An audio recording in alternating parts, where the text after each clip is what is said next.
Welcome to another deep dive. This time we're going to be looking at a really pivotal period in American history, the years leading up to the Civil War. Oh, absolutely. I mean, westward expansion, Yeah. political maneuvering, Yeah. and the nation just grappling with this just incredibly divisive issue of slavery. Right.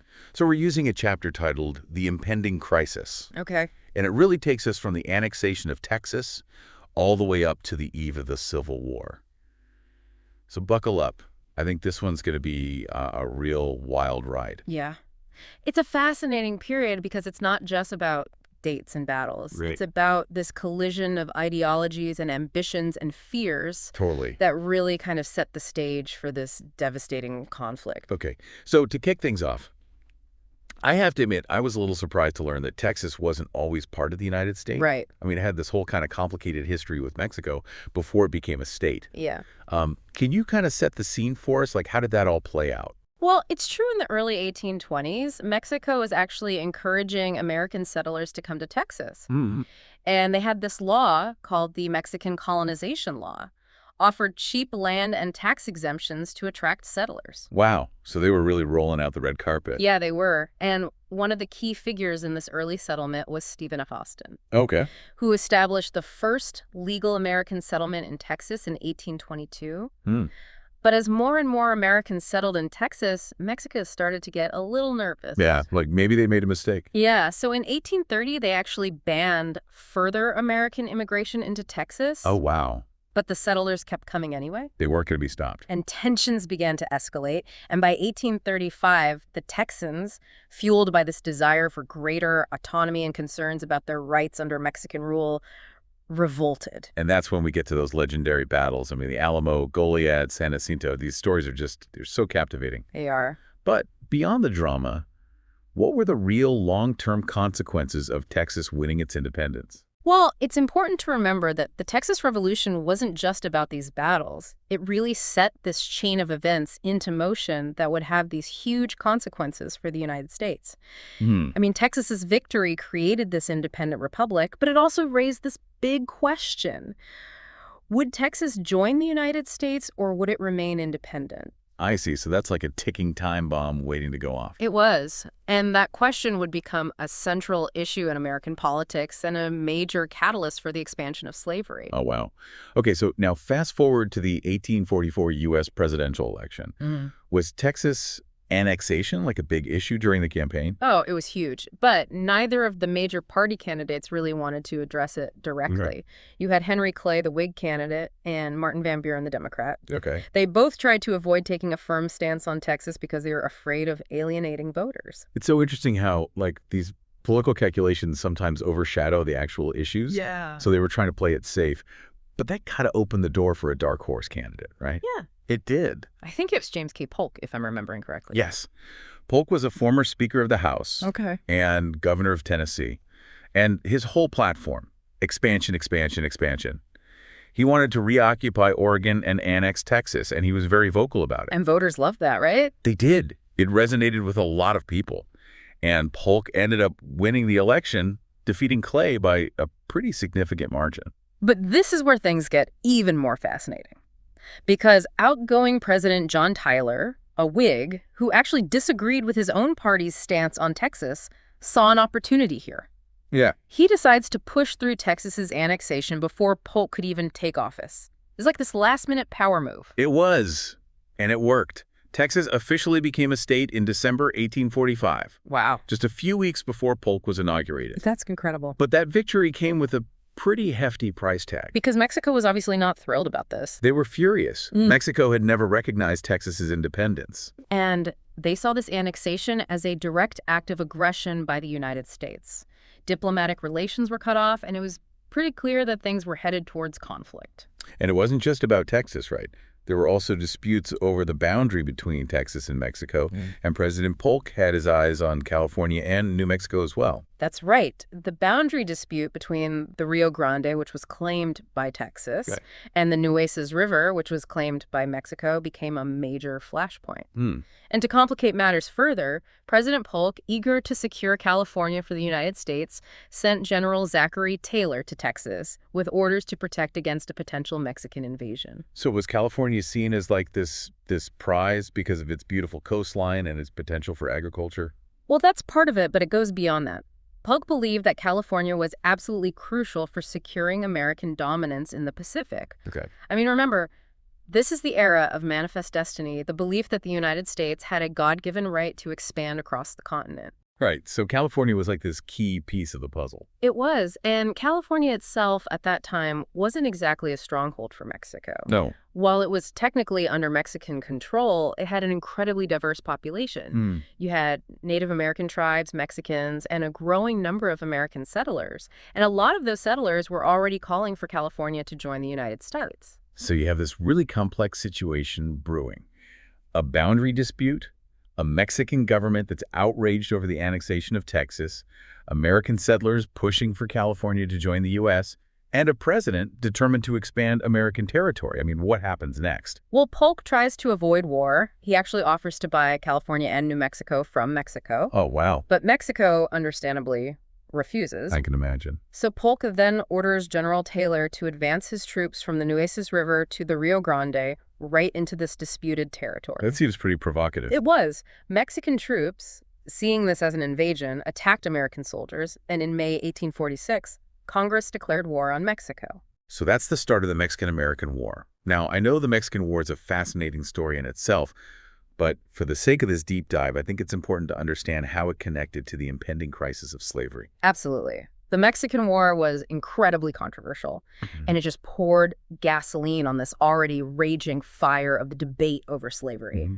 Whig critics accused Polk of deliberately provoking the war just to expand slavery, while abolitionists condemned the war as immoral and unjust. It seems like this war really brought all these simmering tensions to a boil. Yeah, and as the war dragged on and the casualties and costs mounted, public opposition grew, especially in the North. But despite this controversy and this growing opposition, the U.S. military did ultimately win. Right. General Winfield Scott, in a brilliant, though, undeniably brutal campaign, captured Mexico City. Wow. And that paved the way for a peace treaty. And that would be the Treaty of Guadalupe Hidalgo. Yes. Signed in February 1848. It's a pretty monumental document. Yeah. So what were the major takeaways? Like, what did it actually accomplish? Well, under the treaty, Mexico was forced to cede a massive chunk of territory to the United States. Wow. Including California, New Mexico, Arizona, Nevada, Utah, and parts of Colorado. That's a huge amount of land. It was. And the Rio Grande was recognized as the Texas boundary. Okay. And in exchange, the U.S. agreed to pay Mexico $15 million and assumed certain financial claims against Mexico. So what about the Mexican people who were living in these newly acquired territories? What happened to them? Well, the treaty did have provisions that granted U.S. citizenship to Mexican nationals living in those ceded territories. Okay. And it was supposed to protect their property rights. But in reality, those promises were often broken. The huge influx of American settlers and the rapid transformation of these territories led to widespread displacement and dispossession and discrimination against Mexican Americans. It's tragic how those who were already living there were often the ones who suffered the most. So the Mexican War ends. The U.S. gains this vast amount of new territory, a victory on paper, you could say. Yeah. But the story doesn't end there. No. And this is where things take this really dramatic turn that has these massive consequences for the future of the nation. You're right, because the acquisition of these new territories reignited the most divisive issue facing the country, the expansion of slavery. The question of whether slavery would be allowed in these new lands would dominate American politics for the next decade, and it would ultimately lead to the outbreak of the Civil War. And that's where we'll pick up in part 2 of our deep dive, exploring how this battle over slavery in the territories escalated into a full-blown crisis that would tear the nation apart. Sounds good. It's almost like they won this huge prize in the Mexican War, but then they realized it came with all this baggage. Yeah, all this new land, but now what? Everyone's fighting over what to do with it, especially when it comes to slavery. Exactly. And right away, in 1846, Representative David Wilmot introduces an amendment to prohibit slavery in any territory acquired from Mexico. The Wilmot Proviso. Didn't that fail? I vaguely remember learning about that. Well, it passed in the House, but it was blocked in the Senate. The South saw it as this huge attack on their way of life, their right to bring enslaved people into the new territories. So even before the peace treaty is signed, things are heating up. What were some of the other positions people were taking on this? You had the Southern militants arguing for equal rights to bring enslaved people into the territorials, while President Polk, trying for some kind of middle ground, wanted to extend the Missouri Compromise line to the Pacific. So basically, anything north of that line, no slavery, but south of it, allowed. Right, right. And then there's this idea of popular sovereignty. Didn't that become a big deal? It did. It was this idea of letting the people in each territory decide for themselves whether or not to allow slavery. Sounds great in theory. Yeah. Very democratic. But in practice, it just became a mess. A recipe for disaster, probably. It's amazing how this whole debate over slavery in the territories led to new political parties, like the Free Soil Party. The Free Soil Party. That emerged in the late 1840s, Yeah. fueled by all that anti-slavery sentiment in the North. They weren't necessarily abolitionists, but they were really pushing for this idea of free soil, free labor, free men, basically stopping slavery from expanding. They didn't last that long as a party, but their ideas, those would eventually become central to the Republican Party. It's amazing how these issues just completely reshaped the political landscape. Okay, so we've got all this political maneuvering going on, but then suddenly we have the California Gold Rush. Seems like a totally different story, but it actually had a huge impact on this whole crisis, didn't it? Absolutely. The gold rush changes everything. Yeah. Gold is discovered in California in 1848. And it triggers this mass migration. People from all over the world just flood into California, transforms the place almost overnight. I can only imagine the chaos, all these fortune seekers. Oh, it was wild. But, we have to remember that this rapid population growth was absolutely devastating for the Native Americans who had lived in California for centuries. Right. They were driven from their land, their cultures disrupted, their populations decimated by disease and violence. And it wasn't just the Native Americans who suffered. Mexican Americans, whose land rights were supposed to be protected under the treaty, they also faced discrimination and dispossession as those American settlers poured in. Exactly. The gold rush created this pressure cooker of competing interests, cultural clashes, economic anxieties, and it just fueled the debate over slavery even more. California's population was booming, which meant statehood was on the horizon, and that, of course, brought up the question of whether it would be a free state or a slave state. So here we are. Tensions are rising, the country is divided, and compromise seems more and more unlikely. What happens next? Well, in a desperate attempt to hold this fracturing nation together, Congress comes up with the Compromise of 1850, the series of bills. But was it really a compromise? Or was it just kicking the can down the road? Maybe a bit of both. I mean, it did manage to prevent secession and war, at least for a while. But it also revealed just how deep those cracks in the nation's foundation really were, and they would just keep getting wider. So let's break down the compromise. What did it actually do? Well, first off, California was admitted as a free state, which was a huge win for the North. Right. But to appease the South, they also organized these territorial governments in the lands acquired from Mexico without any restrictions on slavery. Okay, so one for each side, kind of. Right. And then they also abolished the slave trade, although not slavery itself, in Washington, D.C. Oh, and the Fugitive Slave Act, right. That was super controversial. Absolutely. Probably the most controversial part of it all. The Fugitive Slave Act was strengthened, which made it a lot easier to capture and return escaped slaves. This completely outraged abolitionists and a lot of Northerners who saw it as a betrayal of basic human rights. So again, you have these competing interests. California becomes a free state, but the South gets concessions on slavery in the territories and a stronger Fugitive Slave Act. Was this actually a solution or just a temporary fix? Honestly, it was more of a Band-Aid. And not a very good one. The Compromise of 1850 kind of smoothed things over for a moment, but it didn't address the core issue dividing the nation, the expansion of slavery. And just a few years later, that issue would explode back onto the national stage with the Kansas-Nebraska Act. Ah, yes. Senator Stephen Douglas and his big plans for a transcontinental railroad. What could possibly go wrong? Well, Douglas was this powerful Democrat from Illinois. Right. And he had this dream of building a railroad that would connect the East Coast to the Pacific. Makes sense. His proposed route went through this huge territory, the Nebraska Territory, which was west of Iowa and Missouri. But there's one problem. Oh. The Nebraska Territory was north of that Missouri Compromise line, which meant slavery was outlawed there. And we all know the South wasn't going to let that slide. Exactly. They insisted that the Nebraska Territory should be open to slavery. So Douglas, always the pragmatist, thought, okay, maybe I can find a compromise. Famous last words. Right. So in 1854, he introduced the Kansas-Nebraska Act, which proposed splitting the territory into two, Nebraska and Kansas. Divide and conquer? Not quite. The key point of this act was that the question of slavery in these new territories would be decided by, you guessed it, popular sovereignty. Oh, no, here we go again. Let the people decide. I feel like every time they tried that, it just made things worse. You're right to be skeptical. The Kansas-Nebraska Act was basically throwing a lit match on a pile of dry leaves. It pretty much repealed the Missouri Compromise, which had kept things, relatively peaceful for over 30 years. And this just ignited a political firestorm. Wow. What were the immediate consequences of that? Oh, huge consequences. The Whig Party, which was already having problems, just completely fell apart under this controversy. Right. Northern Democrats were divided. Many of them just left the party in protest. And out of all this chaos emerges a new force. The Republican Party. The Republican Party. We know they're going to become a major player, but at this point, they're the new kids on the block. Right. What were they all about? The Republican Party was this coalition of anti-slavery Democrats, some Whigs, and those free soilers we talked about. What united them was their opposition to the expansion of slavery, and they gained support pretty quickly, especially up north. Okay, so the political landscape is shifting, things are getting tense, and the Kansas-Nebraska Act has set the stage for a showdown. Yeah. Where does it go from here? Well, that showdown takes place in Kansas, and it's not pretty. Bleeding Kansas, right?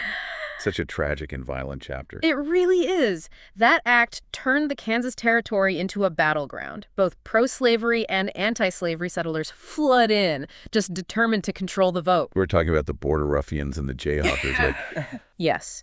Those pro-slavery Missourians, called border ruffians, they crossed the border illegally to vote in the 1855 elections, which resulted in a pro-slavery legislature. So in response, abolitionists formed this group called the New England Emigrant Aid Society, and they sent free soilers, those were the Jayhawkers, to settle in Kansas. So now you've got these armed groups clashing. And what's President Pierce doing about all of this? Pierce, who was a Democrat, he sympathized with the South, and he just made things worse. Oh, so. He recognized that pro-slavery legislature, even though it was clearly fraudulent, and he denounced those free staters as traitors. Oh, that's just pouring fuel on the fire. Exactly. And things escalated even further. In May 1856, a pro-slavery posse attacked the Free State town of Lawrence, just destroyed homes and businesses. It was called the Sack of Lawrence, and it led to a brutal retaliation. Under John Brown. Yeah.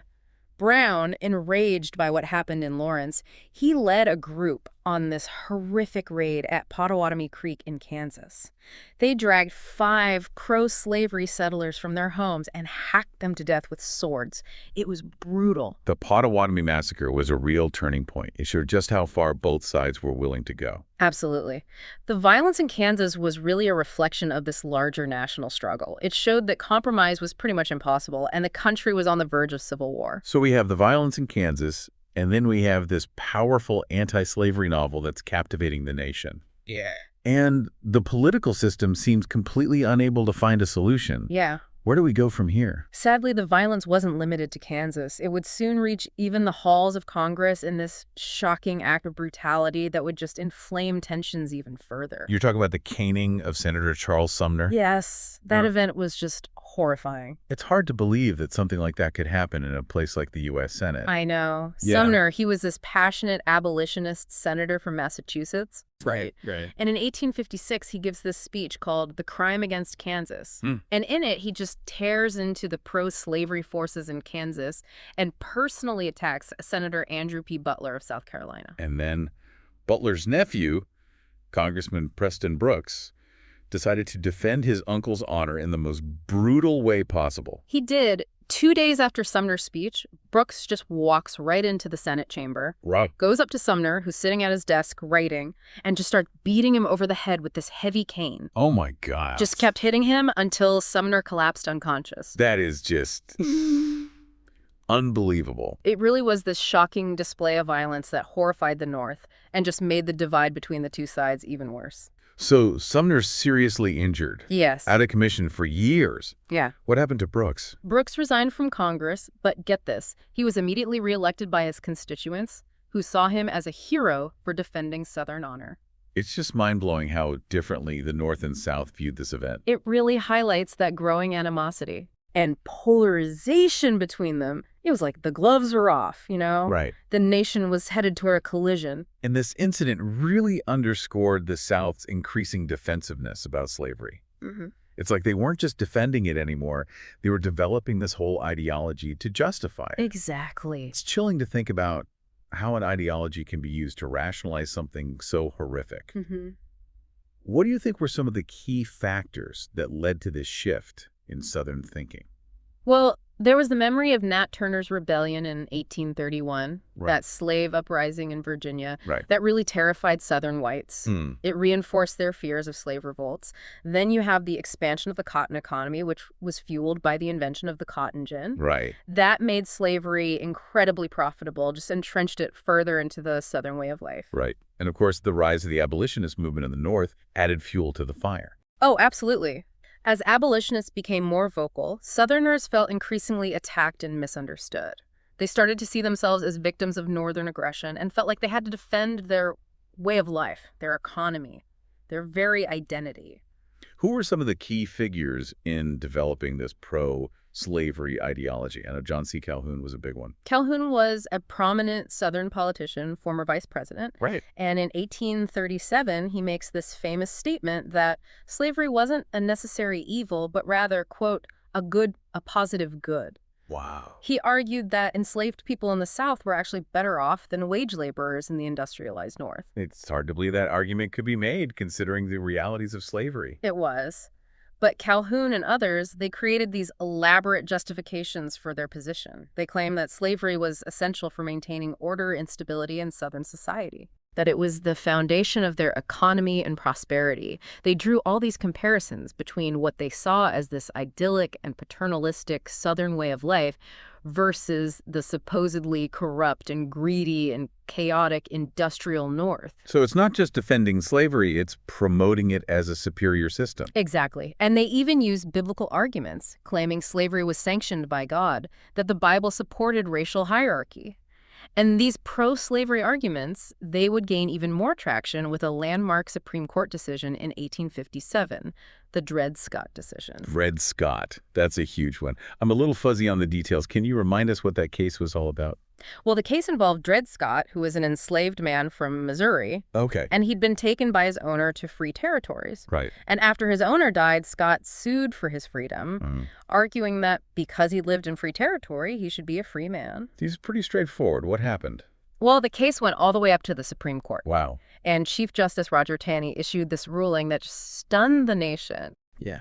He declared that Scott couldn't sue in federal court because as a black man, he wasn't a citizen of the United States. So even free black people weren't considered citizens. That was the court's ruling, and it had huge implications for slavery. Right. Taney then argued that slaves were property, and the Fifth Amendment protected property rights, which meant Congress couldn't prohibit slavery in the territories. So the Missouri Compromise, which had banned slavery north of a certain line, was basically declared unconstitutional. Exactly. The Dred Scott decision was a huge win for the South, and just devastating for the anti-slavery movement. Yeah. It basically opened up all U.S. territories to slavery. How did people react to that? The South was ecstatic, but the North, they were outraged. Yeah.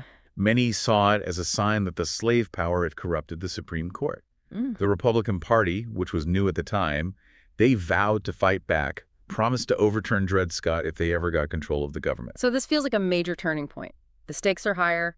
Compromise seems almost impossible. It does. Dred Scott made it clear that this wasn't just about slavery's expansion. It was about the very soul of the nation.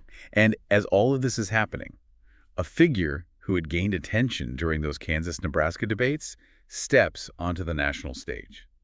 Abraham Lincoln. Yes. Lincoln's rise to national prominence really began during the 1858 congressional elections, when he challenged Stephen Douglas, the incumbent senator from Illinois, for his seat. And that's where we get the Lincoln-Douglas debates. Two incredible speakers going head-to-head on this crucial issue. Exactly. These debates just captivated the nation. Lincoln, he was this skilled lawyer, this gifted orator, and he went toe-to-toe with Douglas, who was this giant in the Senate, on the issue of slavery. They held these debates in 7 towns across Illinois. Wow. Huge crowds came out to hear these two political giants argue over the future of the country. What were some of the main differences between Lincoln and Douglas on slavery? Well, Douglas, always the pragmatist, he was still pushing for popular sovereignty, let each territory decide. Right. He was more concerned with keeping the Union together than with taking a moral stand. Lincoln, on the other hand, he believed slavery was morally wrong, a violation of the principles of human equality. So was Lincoln an abolitionist then? Not quite. While he thought slavery was wrong, he didn't think the federal government had the power to abolish it where it already existed. He was more focused on preventing its spread, believing that eventually containment would lead to its end. So the Lincoln-Douglas debates really highlighted the contrast between these two men and the two visions of America they represented. They did. Douglas represented this vision of compromise and pragmatism, even if it meant tolerating slavery. Lincoln, he represented a vision of America where equality and freedom were paramount, even if it meant risking disunion. Right. So these debates were a big deal. But Douglas ended up winning the election, right? He did, but Lincoln's performance really put him in the national spotlight. He became a leading voice against slavery and a potential challenger to Douglas for the presidency in 1860. And speaking of challenges, the nation was about to face another one. This time from a familiar face, John Brown. John Brown, he's back, and this time he's not messing around. Yeah. In October 1859, he leads this raid on the federal arsenal at Harper's Ferry, Virginia. Harper's Ferry. That's the name that's synonymous with this era. What was Brown's plan? What was he hoping to achieve? His plan was bold, reckless even. He believed that violence was the only way to end slavery. He wanted to take over the arsenal at Harper's Ferry, arm the enslaved people, and spark a massive rebellion across the South. It sounds like a suicide mission. Did he really think he could pull it off? Brown was a true believer, a zealot. Yeah. He thought God was on his side, that his actions were justified. He'd been planning it for months. He was recruiting supporters, gathering weapons. He even met with Frederick Douglass, who tried to talk him out of it, warned him it was suicidal. But Brown wouldn't listen. He was determined to strike this blow against slavery, even if it meant dying for it. So what happened? Tell us about the raid. Well, on the night of October 16th, 1859, Brown and his men, there were 21 of them total, including 5 black men, they seized the arsenal at Harper's Ferry. Okay. They cut telegraph wires. They take hostages, hoping to hold the town until more help arrived. Hoping for reinforcements. Yeah. But things didn't go according to plan. I can imagine. News of the raid spread fast, and local militia units, along with some townspeople, they surrounded the arsenal. Oh, no. Brown and his men were trapped. The next day, U.S. Marines, led by Colonel Robert E. Lee, arrived and stormed the arsenal. So the raid was a failure. A complete disaster.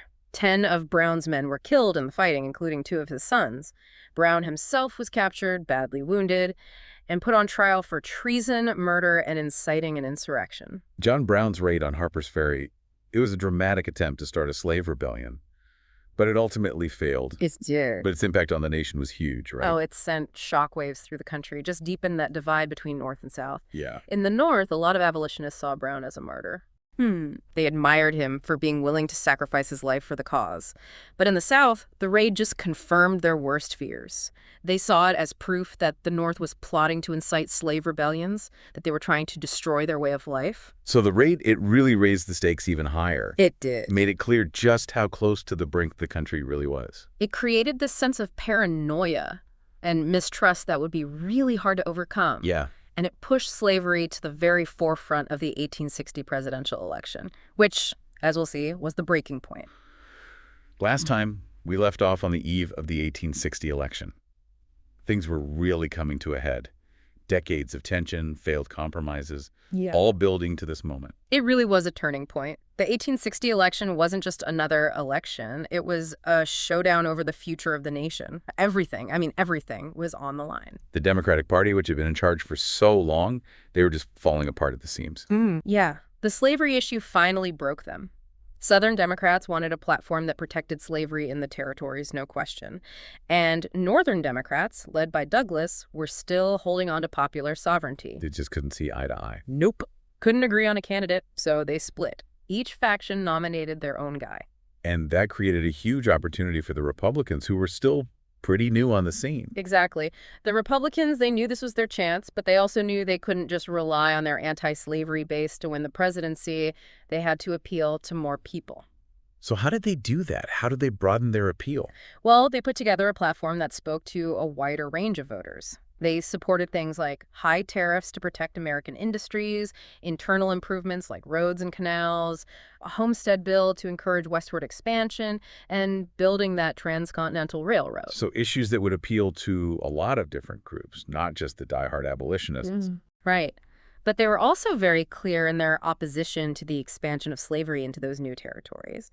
And they nominated Abraham Lincoln, who had made a name for himself in those Lincoln-Douglas debates. Lincoln, though, he wasn't an abolitionist, right? Oh. He believed slavery was wrong, but he also believed that the federal government didn't have the power to just abolish it where it already existed.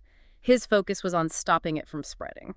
And that strategy worked. Yeah. Lincoln won the election, became the first Republican president. He did, but it was a victory that came at a high price. Lincoln won the electoral votes, but he only got about 40% of the popular vote.